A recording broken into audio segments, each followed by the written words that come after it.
नमस्कार। मैं धनंजय कुमार द नागरिक में आपका स्वागत है। हमारे साथ हैं वरिष्ठ पत्रकार विनय ठाकुर। विनय भाई नमस्कार, आपका स्वागत है। आपको नमस्कार। बता दें कि विनय भाई जो है वो जो विदेश नीति है या कहिए कि जो अंतर्राष्ट्रीय संबंध है, अंतर्राष्ट्रीय रिश्ते हैं एक देश से दूसरे देश के बीच, उसको बहुत बखूबी समझते हैं, बहुत बढ़िया तरीके से समझते हैं। और मुझे अपने चैनल पे जब विदेश की चीज़ों को समझना होता है तो हम विनय भाई को ही याद करते हैं। तो देखिए क्या है, जब से नरेंद्र मोदी जी की सरकार बनी है, जिसमें नरेंद्र मोदी सत्ता में आए हैं, लगातार ये आरोप लगता रहा है कि नरेंद्र मोदी जो है वो अमेरिका की तरफ खींचे जा रहे हैं।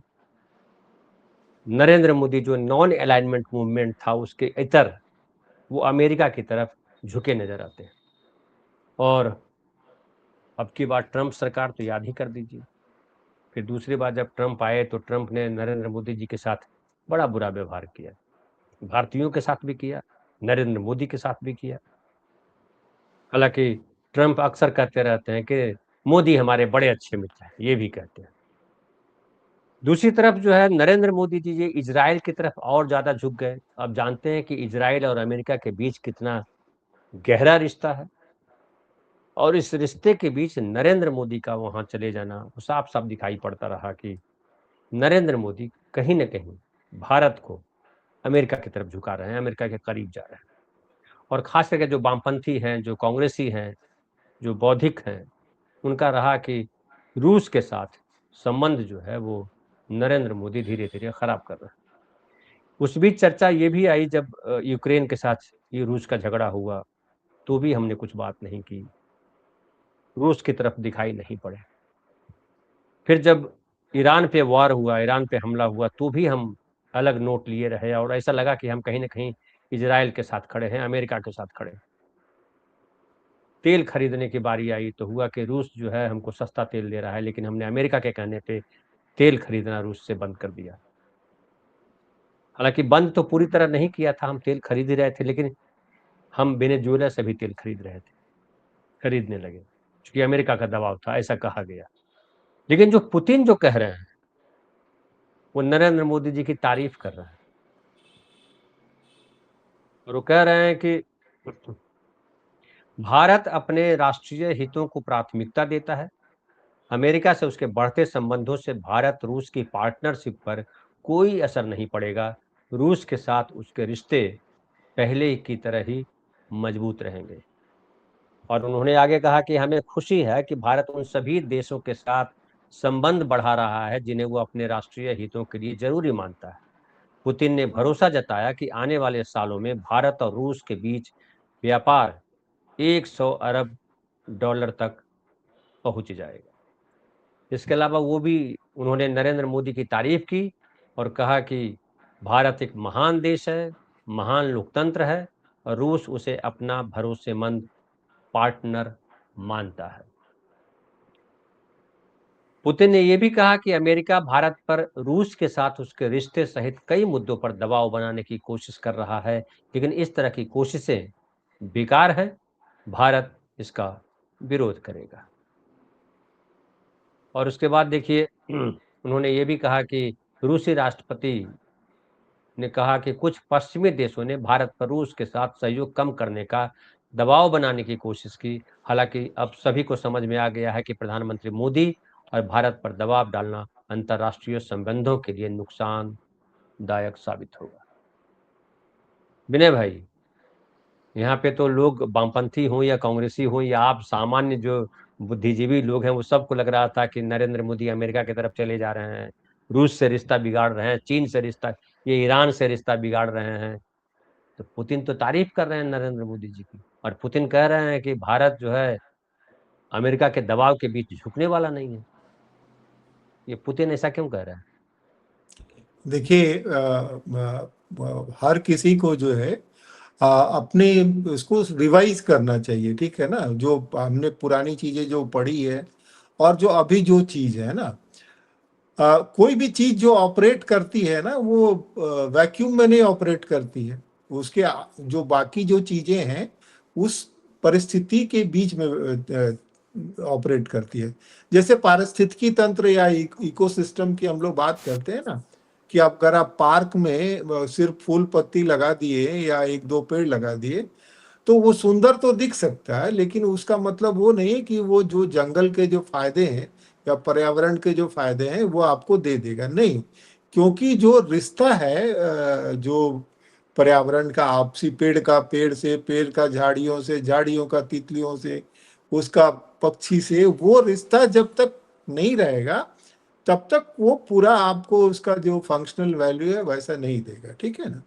तो हम जब बात करते हैं, कई बार तो हम भावुक हो जाते हैं रूस की जब बात करते हैं, तब हम बात करते हैं, वो लेनिन की बात करते हैं, स्टालिन की बात करते हैं, है ना। और रूस का बहुत बहुत बड़ा योगदान रहा है कि उसने जो है जर्मनी की जो नाजीवादी जो ताकत जो पूरे दुनिया पे हावी थी, उसको हराने में रूस की बहुत बड़ी भूमिका है। अमेरिका ने लड़ाई नहीं हराया, अमेरिकी के पैसे लगे थे और वो एक्टिव, उसका कोई नुकसान नहीं हुआ। और द्वितीय विश्व युद्ध का ही नतीजा है कि अमेरिका बहुत बड़ी ताकत के बल पे उभर करके आया कि बाकी लोगों के फिनांसेस ध्वस्त हो गए और अमेरिका के फिनांस इंटैक्ट रहा, लोग कर्जदार हो गए।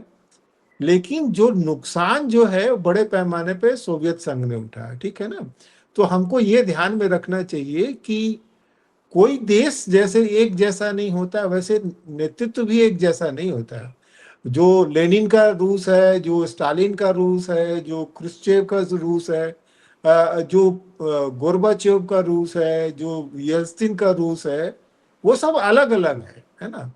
और हर नेता का जो अनुभव होता है उसके हिसाब से चीजें बदलती है। तो पुतिन का भी रूस जो है वो रूस जो है वो गोर्बाचेव का रूस नहीं है, ठीक है ना। वो स्टालिन का भी रूस नहीं है। तो हमको ये भी ध्यान में रखना चाहिए कि पुतिन जो थे वो इसके पहले केजीबी के प्रमुख रहे। केजीबी के रूप में उन्होंने सोवियत संघ के इसको ढहते हुए देखा है और किन वजहों से ढहा है वो भी देखा है। इन्होंने पश्चिमी ताकतों की जो चालाकियां उसको भी देखा है। तो पुतिन इस चीज को अच्छी तरह से समझते हैं कि जिसको हम बोलते हैं ना स्ट्रेटेजिक रिट्रीट और स्ट्रेटेजिक नेसेसिटी, उसको बहुत अच्छी तरह से समझते हैं।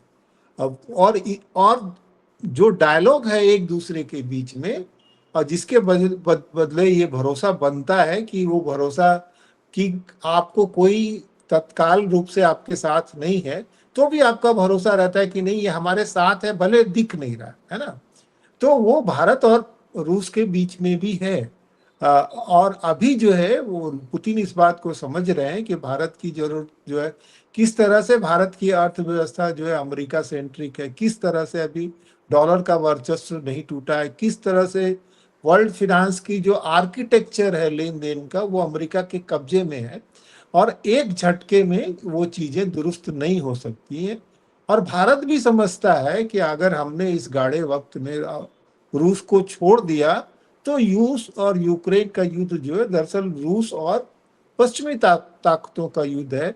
और जब एक बार ये कोई रेसिस्टेंस वाली चीज खत्म हो जाएगी फिर अमेरिका को रोकना बहुत मुश्किल होगा, क्योंकि अमेरिका का जो हिस्ट्री रहा है कि उसकी जो घोषित जो नीति रही है वो बहुत अच्छा रोजी रहा है। दुनिया की सबसे बड़ी डेमोक्रेसी है, आप ह्यूमन राइट की परवाह करते हैं, लेकिन ये सब आप तब तक करते हैं जब तक आपके हित नहीं प्रभावित होते। जब आपके हित वो सलीब पे आ जाते फिर अमेरिका के लिए जो है वो आ जाता है कि हमारी सोवरेंटी इंपॉर्टेंट है, अब यूएस सिटीजन के हित। और इसीलिए वो जो है दूसरे देश में घुस के दूसरे नागरिकों को मारने में उनको कानूनी रूप से कोई अड़चन नहीं है, वो किडनैप करके ले जा सकते हैं, वो तमाम चीजें वो करते रहे, है ना। अब भारत और रूस, भारत की क्या समस्या है? समस्या ये है कि अगर आप रूस का साथ देना भी चाहें तो जो अभी वर्ल्ड में जो जो इकोनॉमिक स्ट्रक्चर है, जो ट्रांसपोर्टेशन का आर्किटेक्चर है, वो सब आपकी कितनी सहायता करता है। मान लीजिए आप रूस से तेल लेना चाहते हैं तो पेमेंट का सिस्टम क्या होगा, जहाज कैसे आएंगे, कंटेनर कहाँ से आएगा, किस रूट से जाएगा, जो ऊपर जो सैटेलाइट बैठे हुए उसकी निगरानी से आप कैसे बचेंगे। तो वो तमाम तरह की वो बाधाएं आती, इसीलिए पुतिन वो कह रहे हैं कि भाई जो भारत है, भारत का की जो मजबूरियां हैं, वो भारत का कैरेक्टर नहीं चेंज कर रहा है। वो कैरेक्टर अपनी जगह है, और वो कैरेक्टर ये है कि भारत रूस को दोस्त मानता है और उसके लिए उसकी मदद करना चाहता है, उसके साथ खड़ा है। कितनी कर पाता है ये अलग बात है ना। और अमेरिका की अलग स्थिति है। देखिए, जब हम रूस को देखते हैं तो रूस को, ये आप देखिए कि रूस में संसाधन बहुत है, मानव संसाधन कम है। एक दौर ये था कि रूस बड़े पैमाने पे लोगों की मदद करता था। पूरी दुनिया में वो सोशलिज्म का और कम्युनलिज्म को एक्सपोर्ट करता था। रूसी भाषा पढ़ाए जाने के लिए बहुत मदद होती थी। रूसी टेक्नोलॉजी बहुत बड़े पैमाने पे, क्यूबा हो गया, वियतनाम हो गया, तमाम देशों को वो आर्थिक मदद भी कर पाता था और बाकी संसाधनों से भी मदद कर पाता था। लेकिन गोर्बाचेव को जो आश्वासन पश्चिमी देशों के द्वारा दिया गया, वो आश्वासन पूरा नहीं किया गया और रूस पूरी तरह से धोखे में आ गया। आपको ये आश्चर्य होगा कि गोर्बाचेव के जो अंतिम दिन जो थे, वो रूस में नहीं बीते। गोर्बाचेव स्विट्जरलैंड में मरे, निर्वासित जीवन एक ढंग से रहा उनका, ठीक है ना। और उन्होंने अपने अंतिम इसमें बहुत सारी चीजें उन्होंने कही कि किस तरह से वहां वो उनके साथ जो प्रोमिसेस थे वो पूरे नहीं हुए, कि नाटो का एक्सपेंशन नहीं होगा। यूक्रेन भी उस हिसाब से धोखे में आया। जब जो स्टार ट्रीटी हुई, उसमें यूक्रेन को कहा गया था कि भाई, आपकी सुरक्षा की गारंटी हमारी गारंटी रहेगी, ठीक है ना। लेकिन वो वेस्ट ने पूरा नहीं किया। अब वेस्ट पूरी तरह से जो है, वो चाहता है कि यूक्रेन जो है एक स्लो डेथ, उनको दोनों तरफ से फायदा है, चाहे नुकसान रूस का हो चाहे नुकसान यूक्रेन का हो। तो ठीक है, वो देश कमजोर हो जाएगा, संसाधन से संपन्न है, हमारी चीजें आराम से चलेगी, उसका लोकेशन बहुत इंपॉर्टेंट है, हमारी स्कीम में चीजें फिट होती है। भारत की मुश्किल ये है कि भारत, आप उस पुराने नाम का आपने नाम लिया तो देखिए, शुरुआती दौर से ही जो है वो चीन को ये शिकायत रही कि भाई भारत को अनड्यू इम्पोर्टेंस मिल रहा है, वेस्ट अनड्यू इम्पोर्टेंस दे रहा है। जो हक हमारा है, जो हमको लाइमलाइट मिलना चाहिए, वो इंडिया को क्यों दे रहा है। और अमेरिका ने ये पूरी कोशिश की कि किसी भी तरह से ये दो देश आपस में मिल नहीं जाए, ठीक है ना। अगर ये दो देश आपस में मिल जाएंगे तो इनको तो किसी चीज की जरूरत नहीं है, लोग इनके पास में, बाजार इनके पास में, है ना। पूरे विश्व की जो है वो जो धुरी जो है वो हट करके इधर आ जाएगी, है ना। और उनका तो इतिहास ही अभी 3, 4, 500 साल का है। हमारा तो पूरा इतिहास है प्रोडक्ट बनाने में, साइंटिफिक नॉलेज, इसमें पुरानी जितनी भी इन्वेंशन है वो सब चीन और भारत के पल्ले में है ना। तो वो इस चीज को रोकना चाहते थे, और इसलिए बार्डुंग सम्मेलन से ठीक पहले जो कश्मीरी प्रिंसेस का वो हादसा, जो विमान हादसा हुआ जिसमें वो जाने वाले थे चीनी प्रधानमंत्री, उसके बाद से चीजें लगातार डिटोरिएट हुई, ठीक है ना।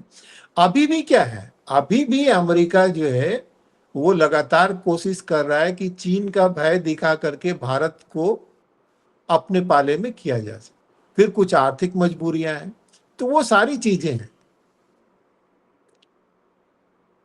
तो जी इसलिए, और रूस की जो परेशानी है वो ये है कि देखिए, दुनिया में बहुत सारी चीजों को जो आधारशिला, जो झगड़े की आधारशिला जो है वो जो द्वितीय विश्व युद्ध के समय में और औपनिवेशिक काल में जो चीजें रही हैं वहां पे पड़ी हुई है।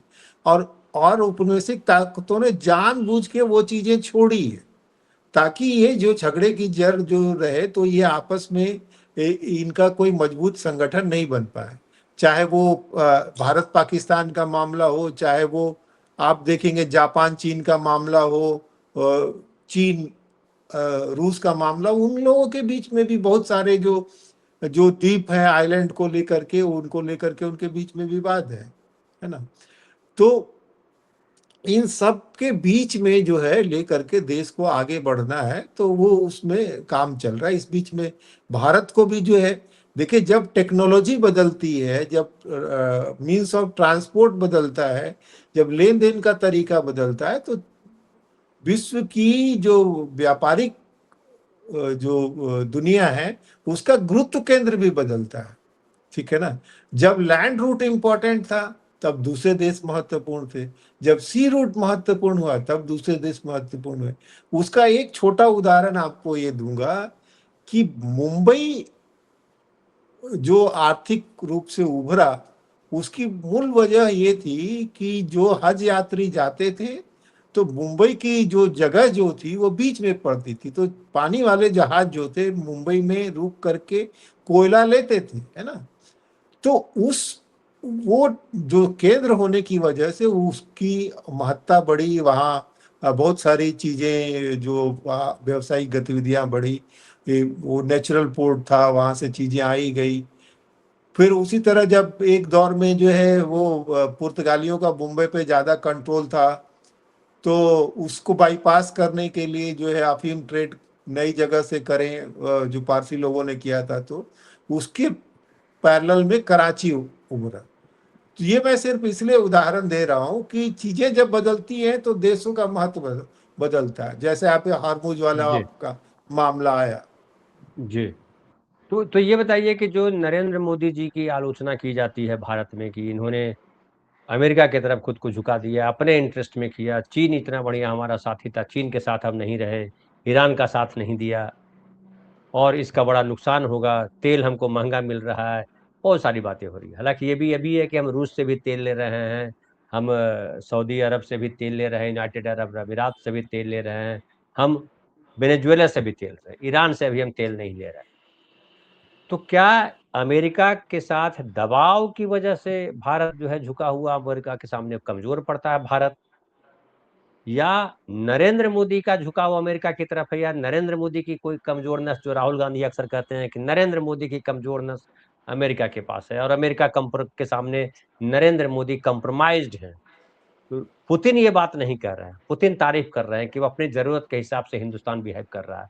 तो ये जरा डिफाइन करिए। देखिए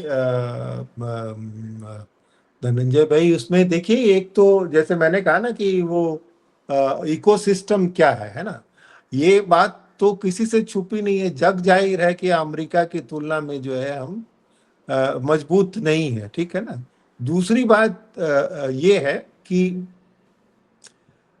जो हमारी डिपेंडेंसी है अमेरिका के ऊपर, और दूसरी बात यह है कि अमेरिका जो है अपने हितों के मामले में कोई नैतिकता कैरी नहीं करता है। अगर आज उसको, अमेरिका को लगे कि भाई हमको भारत को कमजोर करने से हमारा फायदा है ना, तो उसको इसमें कोई परेशानी नहीं कि वो बांग्लादेश में वो अपने लोगों को भेज करके भारत को वहां उजाड़ के रख सकता है।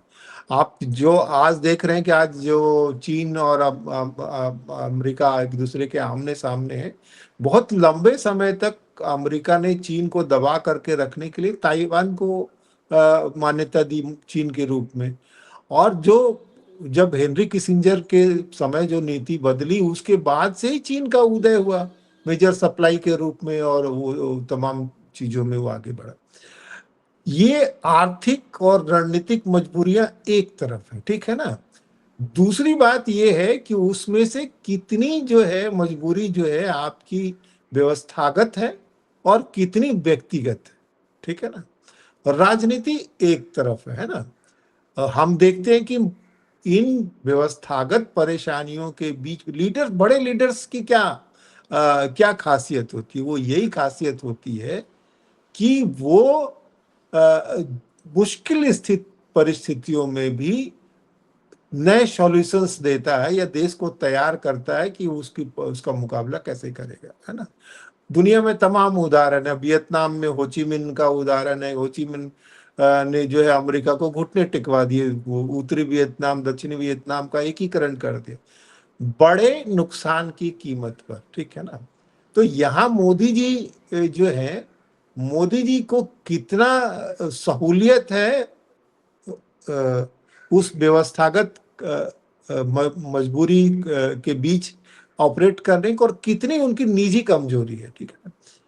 एक तो मोदी जी की समस्या है कि मोदी जी जिस तरह की राजनीति करते हैं, जो राइटिस्ट पॉलिटिक्स है उसमें उसमें मोदी जी की समस्या ये है कि वो पूरे देश को गैल्वनाइज नहीं कर सकते। उनको एक बहुत मजबूत और एग्रेसिव नेशनलिज्म की जरूरत पड़ती है, ठीक है ना।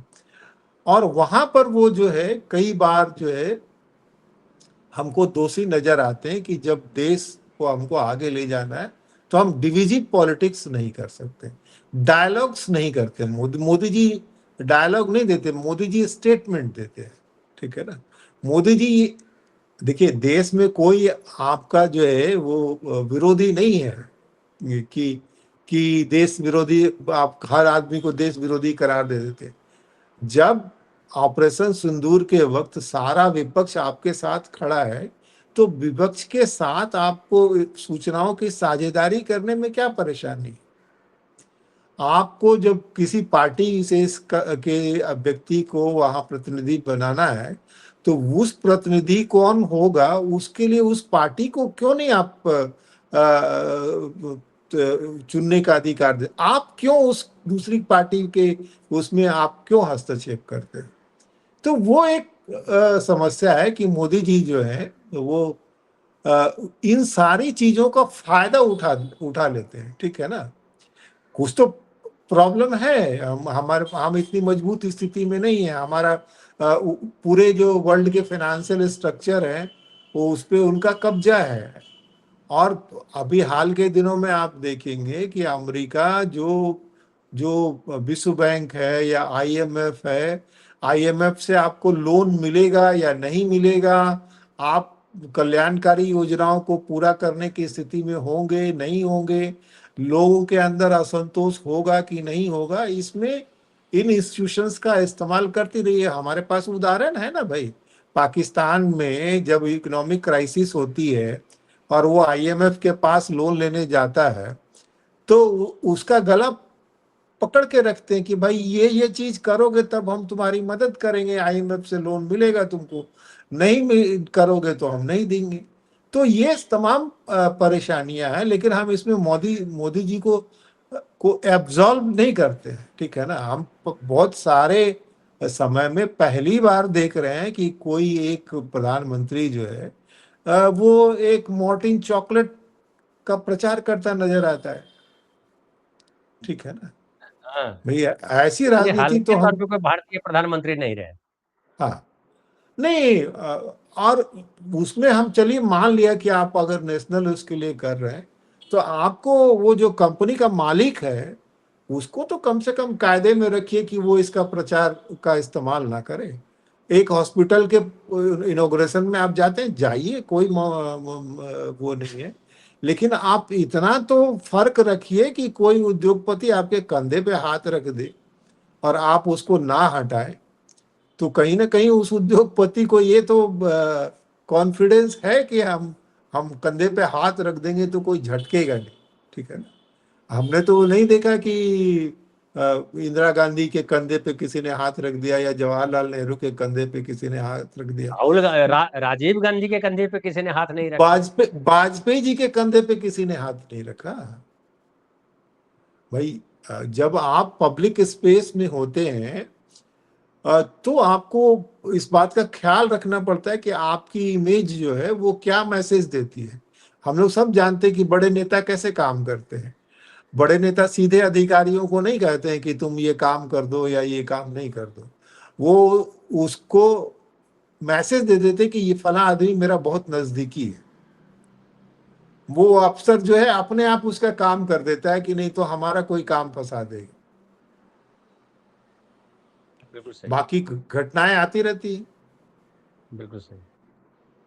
अब तीसरी बात ये कि जो अब एक नया जो आया है कि अमेरिका कह रहा है कि उन 50 देशों की लिस्ट बनाई है जहां चाइल्ड लेबर जो है इस्तेमाल करता है, और कहा है कि उसमें 12.5% जो है टैरिफ लगाएगा, अतिरिक्त टैरिफ लगाएगा। 12.5%, 10% से लेकर के 12.5% का जिक्र है। और सेक्शन 301 के तहत वहाँ जो है कानून है अमेरिका में कि ट्रेड एक्ट 1974, उसमें ये विशेष प्रावधान है कि जिसके तहत यूएसटीआर जो है वो अमेरिकी व्यापार प्रतिनिधि उसके अनुसार ये है कि विदेशी सरकारों की उन व्यापारिक नीतियों की जांच करने का अधिकार देता है इसको, सेक्शन 301 के तहत, जो अमेरिकी व्यापारिक हितों के लिए गलत हो। और अगर जांच में कोई देश दोषी पाया जाता है, तो अमेरिकी प्रशासन को उस देश के खिलाफ ज्यादा टैरिफ लगाने या अन्य व्यापारिक प्रतिबंध लगाने का कानूनी अधिकार मिल जाता है। ये नया क्या फंसा दिया है अब, ये जो है ऐसे नहीं तो ऐसे आपसे पैसे वसूलेंगे, मतलब क्या है ये विनय भाई? 12.5% अतिरिक्त टैरिफ, मतलब फिर वही कर रहे हैं आप। देखिए, इसमें आपको ये भी ध्यान रखना चाहिए कि अभी क्या है कि किस तरह से पेडलिंग करते हैं अपनी चीजों को आगे बढ़ा। अभी ब्रिक्स की बैठक होने वाली है और ब्रिक्स क्या रुख लेगा वो बहुत कुछ तय करेगा कि विश्व की जो अर्थव्यवस्था की संरचना कैसी होगी, पावर स्ट्रक्चर कैसे बनेगा। 6 तारीख माने 11 तारीख को शायद कुछ बैठक होने वाली है ना, ब्रिक्स की यहाँ पे है। तो अब ब्रिक्स देखिए, जो अमेरिका की बादशाहत जो है वो दो ही चीजों पे टिकी हुई है, एक तो उसके डॉलर और दूसरा उसकी मिलिट्री पावर। उसमें से अगर कोई भी कमजोर पड़ जाएगा तो दोनों एक दूसरे को नीचे खींच करके ले आएंगे, है ना। और उसमें जो जिस चीज की भूमिका है वो ये कि अभी अमेरिका के पास में इस चीज का एकाधिकार है कि वर्ल्ड में फिनेंशियल ट्रांजैक्शन कैसे होगा, वो अमेरिका के पास उसकी कुंजी है। सारे देश जो है उसी सिस्टम का इस्तेमाल करेंगे और उस पे उसका परसेंटेज कमीशन वो बैठे बिठाए लेते हैं, है ना। कि जैसे आप गांव पुराने जमाने में जैसे होता था ना कि गांव में के पास नदी है और नदी पार करेंगे आप, आपको जाना ही है हर दिन आपको, तो वो वहां पे एक आदमी बैठा हुआ है, उसको घटवार बोलते थे, वो आपसे पैसे लेगा, वो ठेका होता था उसका, ठीक है ना। वैसे ही अमेरिका ने कर दिया कि भाई आप जो भी ट्रांजेक्शन करेंगे उसमें से 2% या 3% हमको मिलेगा, है ना। अभी तक कोई किसी देश ने इसको कोई वैकल्पिक व्यवस्था नहीं बनाई थी। भारत बहुत कोशिश कर रहा था कि पेमेंट सिस्टम ऐसा बनाए जिसमें हमको इसको हम ओवर पास कर पाए। ये ये भी अमेरिका को एक बड़ी वो माने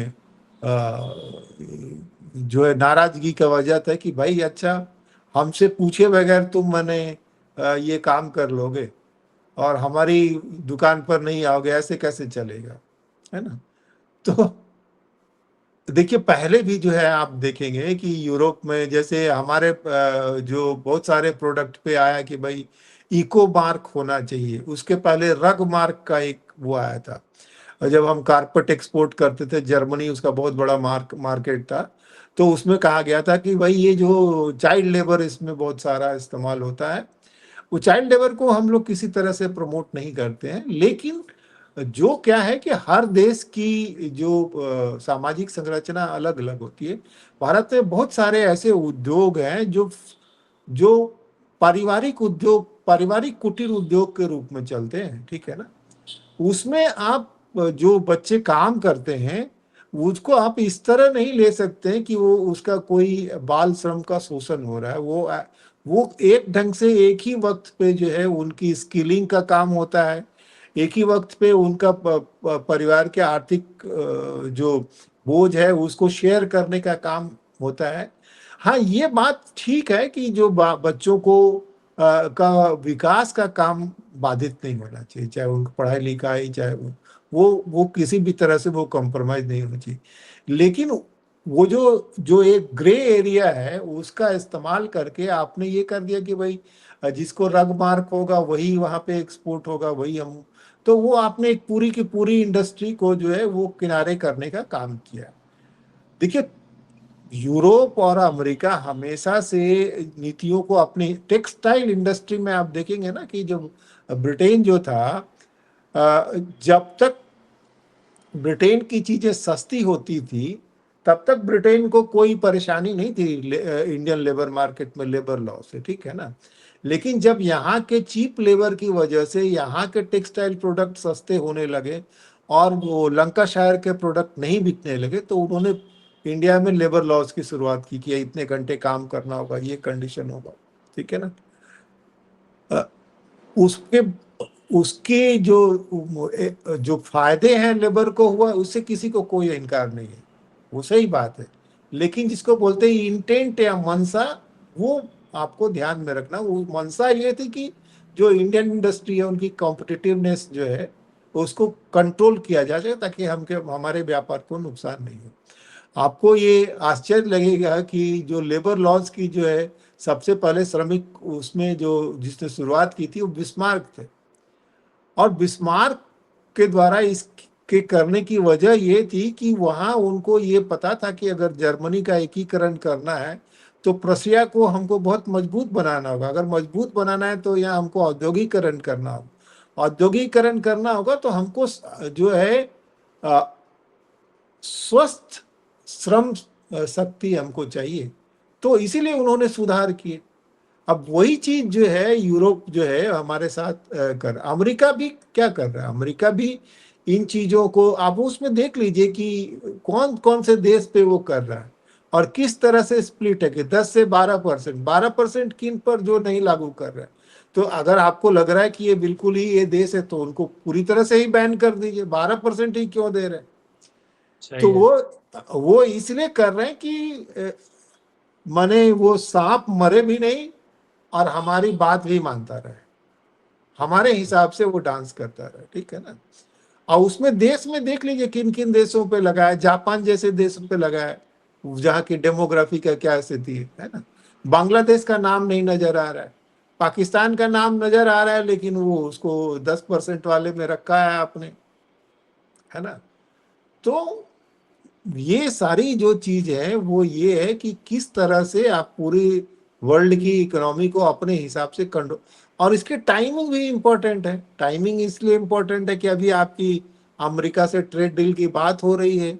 अभी वेनेजुएला की जो एक्टिंग राष्ट्रपति यहाँ आई हुई है, वो जो फ्यूल प्राइस जो है और उसको आप कंट्रोल करना चाह रहे हैं उसके माध्यम से। पूरे वेस्ट एशिया के देश की जो पकड़ थी फ्यूल फ्यूल इकोनॉमी में और डॉलर के बैकिंग के रूप में, वो सब आप अपने हिसाब से चेंज करना चाहते हैं। पुतिन भी तो ये इस जो बात को विनय भाई पीयूष गोयल जो कह रहे हैं हाँ, कि हमारे और अमेरिका के बीच जो बातचीत है उसमें 99% चीजें फाइनल हो गई हाँ, और अब केवल छोटे मुद्दों, हाँ, वो कॉमा और comma full full stop stop पे चर्चा हो। हाँ। हाँ, ये क्या कह रहे हैं फिर? ये तो ये इसलिए कह रहे हैं कि भाई वो जो डेलीगेशन आए उनको वो कह रहे हैं कि भाई कि हम सारी बात आपको मान लिए, लेकिन हुजूर कुछ तो हमको रास्ता छोड़िएगा। हमको भी तो अपने डोमेस्टिक उसको जवाब देना होगा। नहीं, तो मतलब डील तो अमेरिका की शर्तों पे हो रहा है ना, खामखा ये ढोल बजा रहे हैं कि हम डील कर रहे हैं तो और हम फलाना कर रहे हैं। तो इसमें आपको कोई मुगालता नहीं पालना चाहिए कि जो है कि अमेरिका की शर्तों पे नहीं हो रहा नहीं, नहीं, हमको मुगालता नहीं है, लेकिन है। जो मंत्री जी प्रवचन देते हैं कि अब सब हो तो गया है, जैसा है वैसा है, फिर मंत्री जी काहे को बोल रहे हो क्या? मंत्री फिर तो राहुल गांधी जो बोलते हैं कि अमेरिका की शर्तों पे आप हाँ में हाँ करते रहते हो हर अब बार, क्या वो चाहते हैं सही बोल रहे मंत्री? हैं। क्या चाहते हैं मंत्री जी की नौकरी लेना चाहते हैं? मंत्री जी कोई नहीं, हम तो भाई हम अपने जो हमारे साथी दर्शक देख रहे हैं, जो हमारे आउटसाइड पैनलिस्ट होते हैं, उनको हम बताना चाहते हैं कि ये वस्तु स्थिति है। नेताजी आपके कितने अच्छा बोलते हैं, कितने बढ़िया काम करते हैं, वो देख लीजिए। तो भाई मंत्री जी कोई सामाजिक आंदोलन से आए हैं। ये मंत्री सही है। जी अगर कोई सामाजिक आंदोलन से आए रहते कि उनको अगर ऐसा रहता कि वो अगर घर जाएंगे लौट करके तो पूरा गांव जवार आकर के उनसे बोलेगा कि भाई तुम अमेरिका के कृषि उत्पाद को क्यों क्यों यहाँ एंट्री दे दी है, हम क्या खाएंगे। वैसे थोड़ी कि वो चौपाल पे जाके बैठते हैं कि देवीलाल की तरह की कोई भी मुंह उठा के चला आया, अरे ताऊ तूने ऐसा क्यों कर दिया, ऐसा तो है नहीं। देखिए जो माने जो आपके पास में हाल के दिनों में जो राजनीति में जो सबसे बड़ा नुकसान हुआ है वो ये हुआ है कि नेताओं ने सिक्योरिटी के नाम पे और सोवरेंटी के नाम पे आम लोगों को बिल्कुल एक बांस अंधेरे में दूर रख रखा। दिया, किनारे कर नहीं, दिया है। एक बांस दूर पे रखा है, आप उनसे सवाल जी। नहीं कर सकते हैं। और हाँ, आप आपकी नाराजगी से उनका कुछ नहीं बिगड़ रहा है, कोई लेना देना नहीं। कोई बिल्कुल। लेना देना नहीं है। तो बाकी रह गई बात सारी जो है वो है कि तर्क क्या देंगे। और कितना अच्छा जी, बोलते हैं, ठीक है ना। बिल्कुल, तो बिल्कुल। ये तो इसीलिए ऐसे नेता आपको आपको आपके सामने चुन करके आए। ऐसे नेता ही प्रोमिनेंट है। आप जी, देख तो लीजिए कि जो सारे कैबिनेट में जो महत्वपूर्ण जो बड़े नेता हैं वो किस तरह के हैं। तो मतलब विनय भाई, आप एकदम स्पष्ट कर दे रहे हैं कि मोदी जी आपदा में अवसर तलाशने की जो बात करते रहे, या हम देश को कहाँ ले जा रहे हैं, मोदी जी कुछ नहीं कर रहे हैं। अमेरिका जो कह रहा है उसके अनुसार ये मूव कर रहे हैं, और राहुल गांधी जो कहते हैं कॉम्प्रोमाइज्ड हैं, वो कॉम्प्रोमाइज साफ साफ दिख रहे हैं। और पुतिन जो तारीफ कर रहे हैं नरेंद्र मोदी जी की, नरेंद्र मोदी और महान लोकतंत्र है वगैरह वगैरह, पुतिन भी इस बात को समझते हैं कि भारत बेचारा क्या कर सकता है। और पुतिन ये नहीं चाहते हैं कि भारत उनके दुश्मनों की लिस्ट में आ जाए। भारत के साथ पुतिन संबंध बनाए रखना चाहते हैं, तमाम मजबूरियों के बीच। तो सही है ना। तो बहुत बहुत धन्यवाद हाँ विनय भाई। और हम विदेशी मामलों पर ऐसे ही बात करेंगे, साप्ताहिक बात करेंगे आपके साथ। और बीच में भी कुछ स्थिति बनती है तो हम बात करेंगे। बहुत बहुत धन्यवाद आपका, और आप तमाम साथी जो हमारे साथ जुड़े हुए हैं, आप लोग का भी आभार, धन्यवाद, शुक्रिया।